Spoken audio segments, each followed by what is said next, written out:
fagoo dhiyoo teettanii warri nu daawwachuu jirtan kabajamtootaaf daawwattooteen ta'a. Elemtuu miidiyaa guyyaa har'aa jaarsa argaa dhageettii qabsaasa Oromoo haa ta'e akkasumallee jaarsi biyyaa Abbaa Waaqo Guyyoo Dirree Elemtuu miidiyaa irratti isanii affeerree jirra. Turtiin teessan Elemtuu waliin haa taatu. Abbaa Guyyoo Waaqo Dirree waamichi keenya kabajitee nu argamuun keetiif maqaa daawwattooteennatiin ulfaadhi kabajamii siin jenna. Galatoomee ulfaadha sallee kabajaa argadhu. Tunfee jechaaf nu taatuu fi argaa dhageettiin maal akkasuma immoo aadaan maal waan kan lamaan hariiroo warri waliin qabu bal'ifteettiin daawwattooteen biraan nu geette. Sassaa warra bilee argaa dhageettiin maal jette argaa dhageettiin waan jabdu aadaan jabdu akkasiiti. Argaa dhageettiin jecha nama walti jira kunillee abbootii deemnaan gaafoo fi warri nuun dura irraa barannetti jechi gurguddaan lama wal ka'ee jira. Argaan waan ati figartu ganna kan kee keessatti ganna dhaloota kee keessatti argiteef namatti himuu dandeenya. Haga laaf bulti. Laaf bulti afaan barattee ijoollumaa namni afaan barataa ijoolluma qa'ee keessa akkamii guddatanii yoo amta maalii deemnee manta maalii gaaf duri kaalletti kaawwaa ergaa guutan keessatti argaa dhufanii akka guddinaa keessa waan gartu argaawanii kan waan akkan argitee dubbattana. Ufitachaa wayiilee nu qabdeeti jaaroleen gadee keessatti dubbattu. Dhageettan ammoo tasoora bal'oo waan atimii hangafootan irraa dhageettu. Nama kamiyyuu fasigil jiru fashi hangafa baleeyyan tante namullaa kafiraa fiixaa kaa'eessumaa dubrii kan jala guddatu warra si dhale haatee abbee namni waaqa dhaqqabachiisa akka wakaakuu warra waan kanarra dhageetu warra gaafa waan ati dhalate lafti durii akkan jedhanii durii akkan godaan akkan qubanna aadan ta'in akkan fakkaatti jedhu taana. Booraan nu argaa dhageetti walti jettan fuula argaa tan dikkoo jaarolee wayiillee bira nama keetti waa bira keetoo yennuu jaaroleen gariisiinu mul'atu waan hambiin kan daayyaa akka jennu kan wal bira qabdii jecha gamaa fayyinta akkuma dubbachuu qofaa miti. Jaarolee coba wayii qabdu taakkanaa jira. Waliigalii argaa dhageetti yenduu waan arganii waan dhagaan kanaa kana tunamma afaan ammaatiin qabeenyi waa barreessu taarika afaan amaaraatiin illee istirii yookaan istoorii warri afaan namanii dubbatee dhufi Oromoolee namni seenaa ittanatti argaa dhageetti. Kanaaf argaa dhageettiin waan akkanaan dhufaati. Aadaan ammoo namatti ulfata. Dhugaa waaqatti uumaa, dhugaan uumaa waaqatti aadaa namatti ulfata. Akka namni aadaa ulfatuuf illee waan eebbuu waaqatiin ta'e hin aadeffata, hin jilata, waan cufa aadaa qaba. Nu amma egaa akka aadaa Oromoon hangafa jedhanii booran biraadhaan turtetti aadaan waan jabdu, aadaan naaf kan kee kana, aadaan waan du'aan qabu, waan jiraan qabu, waan dhalootii qabu, waan naasuun yookaan gaddaa gammachuun qabdu. Aadaa jechuun waan guddoo akkanaa bal'oo namni keessa bulleecha. Kanaaf yoo argaa dhageetti jennu aadaa jennu waan jabdu akkanaati. Aadaa tana tokko itti dhalatan beekaa tokko ammoo ala dhufee qoratee beeka. Mee warra kan lamaan jidduu haa itti dhalateef haa ammoo ala dhufee qoratee hagam waliin beekuu danda'a. Itti dhalataniif itti dhufuu irratti silaasiinuu garaagarummaa qabdi. Namni itti dhalate dhalootaan dubbata, dhalootaan beeka. Namni itti dhufu immoo hin barata. Inni yoo barate immoo dudduuba beekuu danda'a. Duub jechi aadaa kun erga jabduu qaba namummaan keenyayyuu akkuma Oromoo bal'ootu akka warraatti illee filata keessatti dubbinee hubachuu malee jira. Amma yoo aadaa jennu Oromoon aadaa akkamitti hubatti? Uummati Oromoo guddaan kun jecha aadaa yookaan akkamitti hubata akka? Haga muuxannoo walii qabnutti, haga seenaa wal hubannutti, hagganni guddaa kana akka Booranaa qofaan akka Oromootti bifa iddoo waliin sochoonee beeknutti hubannaan aadaa Oromoon bal'oon ta'an qabu bifta akkaan qabu. Uummati irra guddaan amma jecha aadaa jedhu kana waa sadii qofa irraa aadaa jedhu malee waan kaan akka nuuban kanatti nu hubatu. Wanni sadeemmaan tokko afaanuma dubbannu kanaan aadaa jedhu. Jechi afaan Oromoo jedhan kuniin kan Oromoo fuula cufaa dubbatu mataan isaatu aadaa jedha. Afaan Oromoo dubbachuutti akka aadaa fudhata.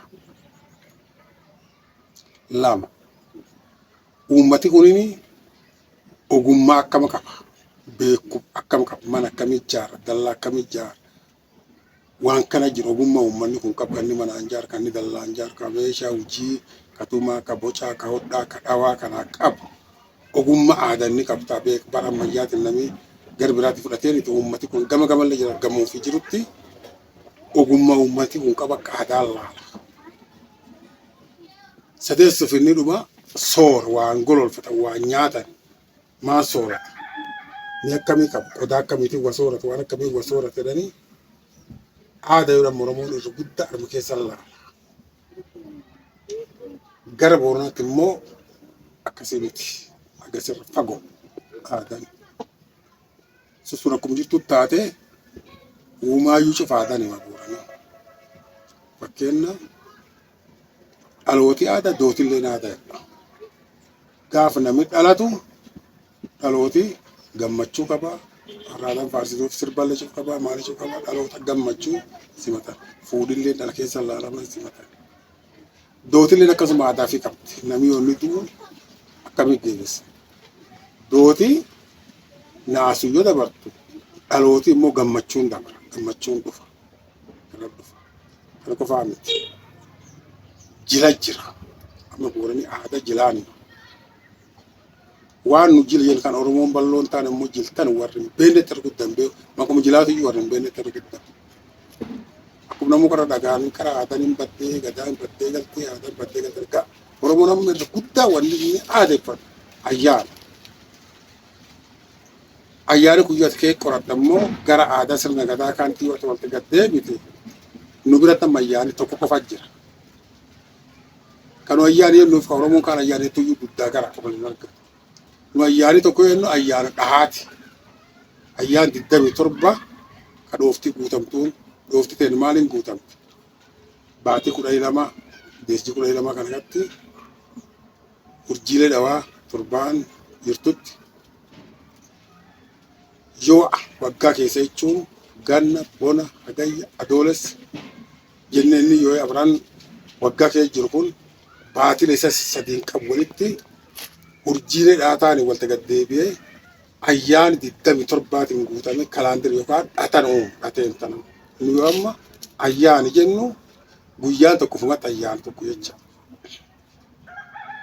Guyyaan dhiitee bariitu ayyaani kun 27 tokko kaasee ayyaana jechuun sun immoo keessatti yoo ilaalte carraa guyyaa sun ooluun ilmi guyyaa sun dhalate maan qaba.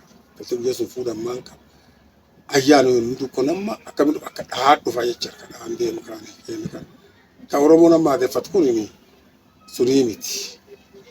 Warri musliimaa amma guyyaa musliimii kun sooma hiddii soomaa taatu hiddii arraffaa taatu moobili taatu guyyaa amantii islaamatiin walitti jiru ayyaani Oromoon teenyaan suniin ayyaani.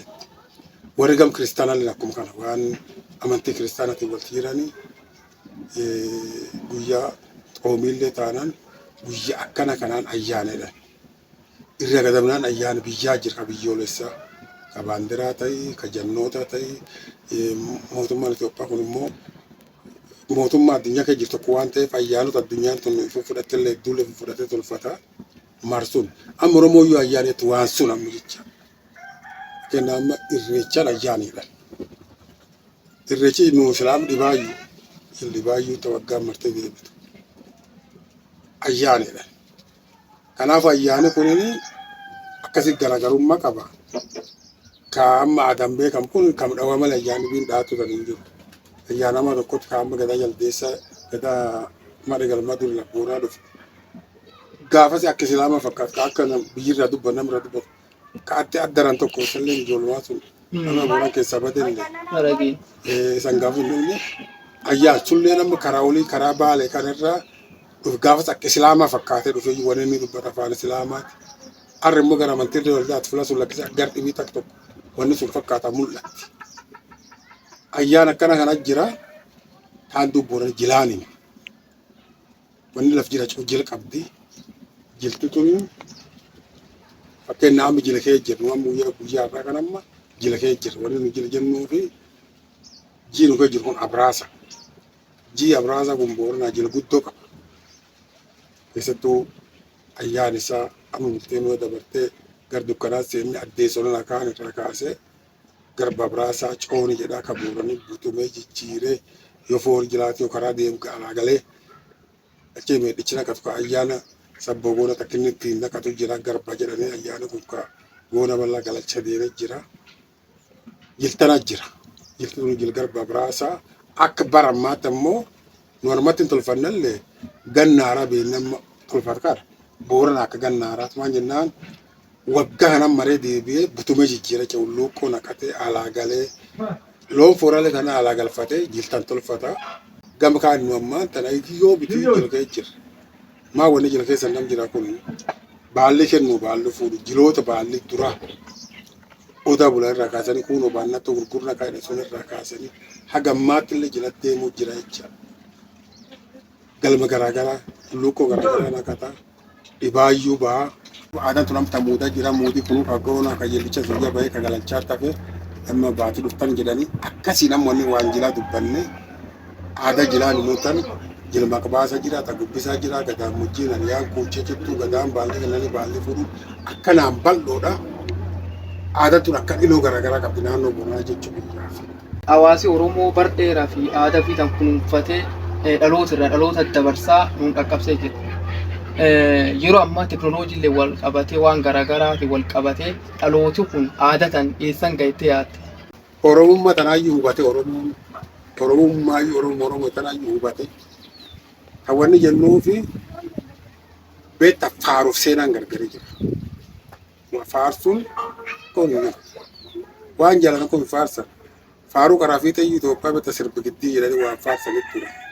Fi Booranii abbootii dalgaafas illee hin dadhabne sirbi giddii faarsa kan sirbi koottaa kana faarsa nugusu faarsa baalabbaatti faarsa jedhan kana jira. Sun amma seenaa aadaa ta'uu dandeechuun aadaa lubbuuti. Kanaafuu Oromummaa amma jennu kana namni hagam hubate. Akka namni kallattiin Oromummaa hubatanitti nu galaa jira. Oromtittii tanatti arallee miti. Isiin dharta'eef akkas hin ta'an.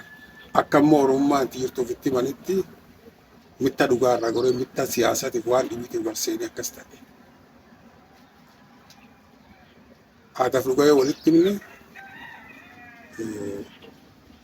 Oromoo jechuun inni nu Booran jechuudha. Namni aadaa Booranatti sun akka qabaate.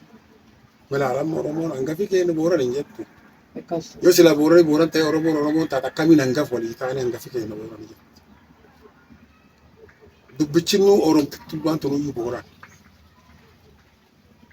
Wanni kun Oromummaa waliin bulaa ta'in Booratitti waliin jiraata.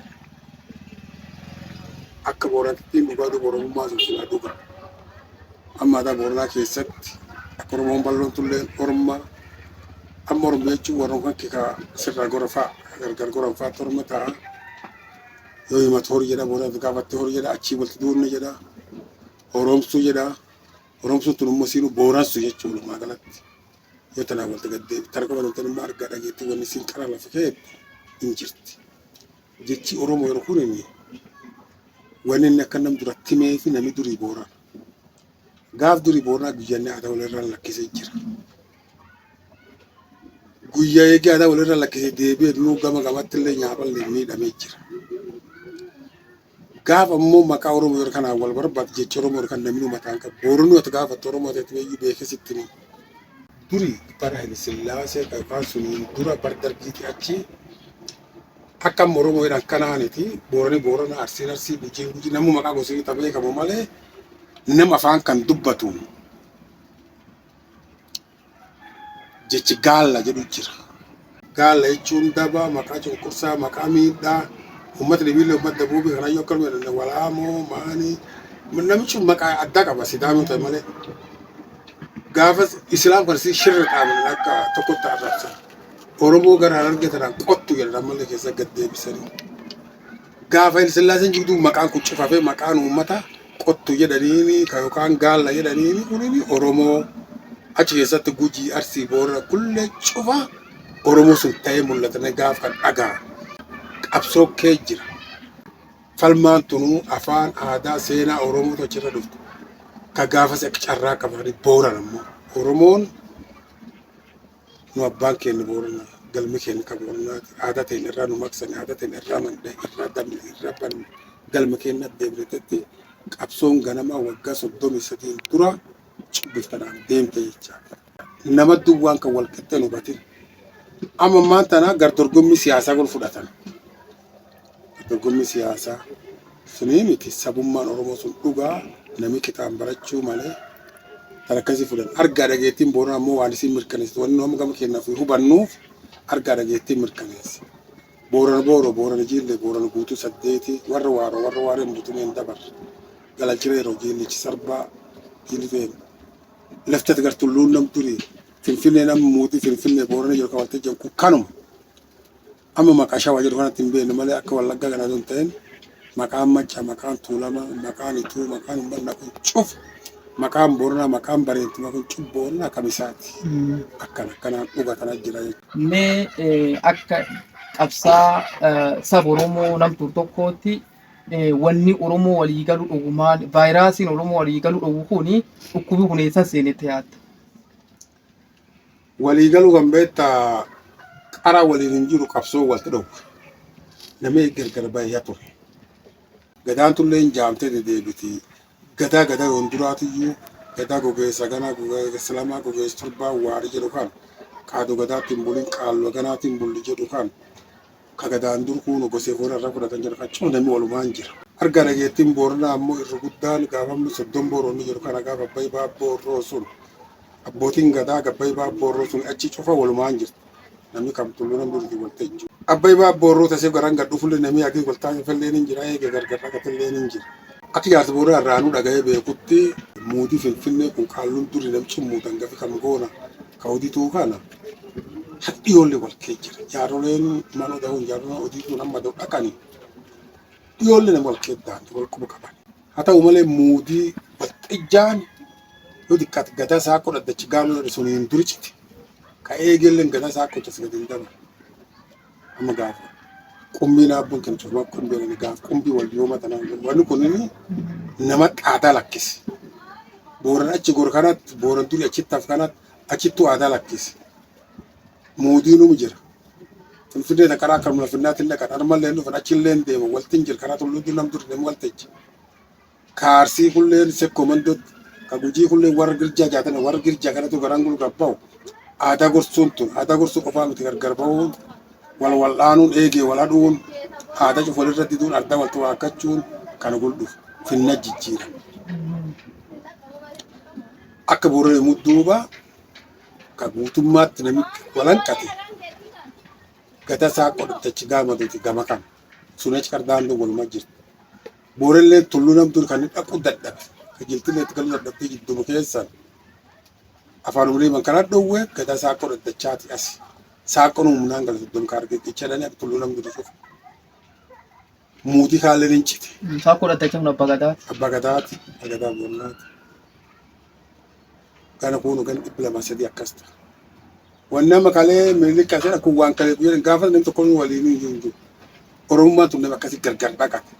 Yoo amma walti fidan kan wanni nama wal qaabsisaa amma Oromoon inni Islaam inni Kiristaan inni waan dhibbi fudhatu kun amantaa tana fudhate malee akka warri isaanii durii sun tirbuun beekan sun qofaa miti. Eegii gadoom dadhabillee aadaa tafe. Amma kammaa Wallaggaa kammaa Jimmaa yeroo abbaa Booraa jedhan kun yookaan kashawaam yeroo tuula menna. Kasakko man dokunuu yuusufa gadoomallee gaafa dhowwanii dadhabanii akka tuffattee ta'ee deemallee aadaa ta'a. Baalli kennu dadhabee jirumqoo tolfachuu kan sullee amantii keessa lubbisee balleessee ikki dhufe dhugu malee aadaa tafaa turte afaanii wani jabduun afeen duubammoo afaanum dubbat kan eegitaan bira bahe. Oromummaa tan dubbittuu amma tan qabsoo walta biti qabsoo tuni qabsoo dhoftu xiqqaattee waggaa 50 waggaa 60 qabsoo jajjabduun tolfamte. Kaatini gaalaaniti ummati dhibiiniti amantii islaama taate kiristaana tana wama addunyaa fudhattee ati Oromoo durii ke booranaa bareentuma akkan gargarchitti akkan gargara baate galmi kennarrallee kasabbo goora ka taa'u suni jedhan maan jennaan tasabbo goora tun guyyaa tokko keessaa deechitin irra ga'e karrayyuun takka duraan godha akka booranaati warrumaan kenna kabaddaa gujii kulleen aadaan qaba aadaan hin jirti immoo gadoomin gorse. Aadaan qabummaa aadaa akka gujiin jilaataa fi hin qaba gadoom lubbuu ittiin qabanii booraneen guyyaa tokko keessa jalaafee guyyaa tokko keessa amma maaltu gad bu'e gama keennatti amma namni gara aadaa yarsuu gad bu'e gama Oromootti immoo qara aadaan dhibiin jirtu gara Oromummaa sabummaa fudhachuu gad bu'e polotikaa jal'uuf polotikaa fi aadaan tokkoo miti akka gadaan ofii polotikaa dhibi amantiilee waan dhibi seeri mootummaan kan midhaasee kaa'e namni immoo yaa walta naqe. Amantiin amma nu fudhannu kan kiristaan islaan inni fudhannu kuniin aadaa ta'e irratti dhiibbaa fiddi.